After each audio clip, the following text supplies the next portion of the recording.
मेरा नाम श्वेता है। मैं चाहती हूँ ये गवाही सब तक जाए, क्योंकि परमेश्वर के नाम में हम जो भी मांगते हैं वो पूरा होता है। अगर विश्वास के साथ मांगते हैं तो पूरा होता है।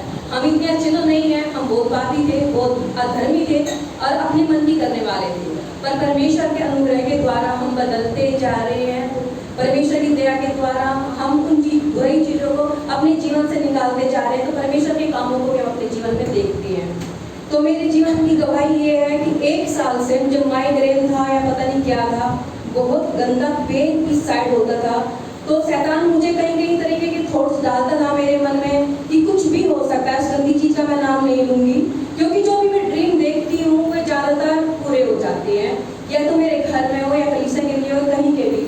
पर बीमारी का ड्रीम मैं नहीं चाहती परमेश्वर हो किसी के भी जीवन में पूरा हो। तो शैतान मुझे डराता था, पर परमेश्वर मेरे दिल में आगे अशांति देते थे और मुझे कहते थे कि मत डर, मैं तेरे साथ हूँ, तेरे साथ कभी कुछ बुरा नहीं होगा।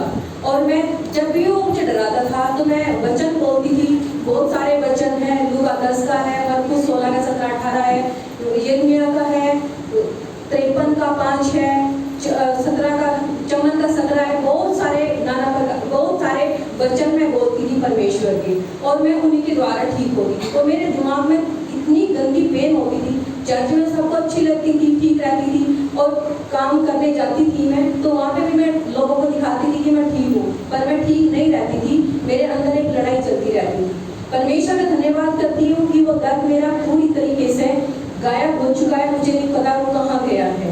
परमेश्वर की कोड़े खाने से मैं चंगी हूँ। और दूसरी बात यह है कि मेरे पैर की हड्डी बढ़ी हुई थी, और डॉक्टर ने बोला था कि पूरी लाइफ तुम्हें एक जूता पहनना पड़ेगा, वो स्केचर कंपनी का है, वो 7,000 का आता था। परमेश्वर में उस जूते को नहीं पहन सकती, वो बहुत महंगा है, क्योंकि मैं अकेली करने वाली हूँ और मुझे बहुत खर्चे भी उठाने पड़ते हैं, इतना बड़ा काम नहीं मेरा है। तो मैं अंदर ही अंदर परमेश्वर से कहती थी, परमेश्वर मैं बिल्कुल ठीक हूँ, मैं बिल्कुल ठीक हूँ, चाहे बाहर कितना भी बड़ा भूकंप आ जाए तो मैं उनके एक स्टेप भी नहीं चल सकती थी, कितनी भी बड़ी लड़ाई हो जाए मैं नहीं चल सकती थी बिना उस जूते पहने। तो परमेश्वर का धन्यवाद करती हूँ, आज मेरा पैर बिल्कुल ठीक है। और दूसरी गवाही ये है कि 2 साल से मेरी हार्ट बीट बहुत तेज रहती थी और मुझे यहाँ हार्ट में बहुत पेन रहता था। तो शैतान मुझे इस चीज़ के लिए भी डराता था, और रात में सोते सोते मेरी सांस रुक जाती थी और मैं उठ के बैठ जाती थी, और जब मुझे घबराहट होती थी मैं बाइबल लेके बैठ जाती थी और फोन की टॉर्च जला के मैं बाइबल पढ़ती थी, ताकि मेरे बच्चे ना उठ सके और इनकी नींद ना खराब हो सके। तो मैं ऐसा करती थी। तो मैं अंदर ही अंदर बहुत लड़ाई लड़ती थी। कभी तो ऐसा होता था कि मैं कुछ भी ना पहनूं, छत के ऊपर जाती थी और टहलती रहती थी।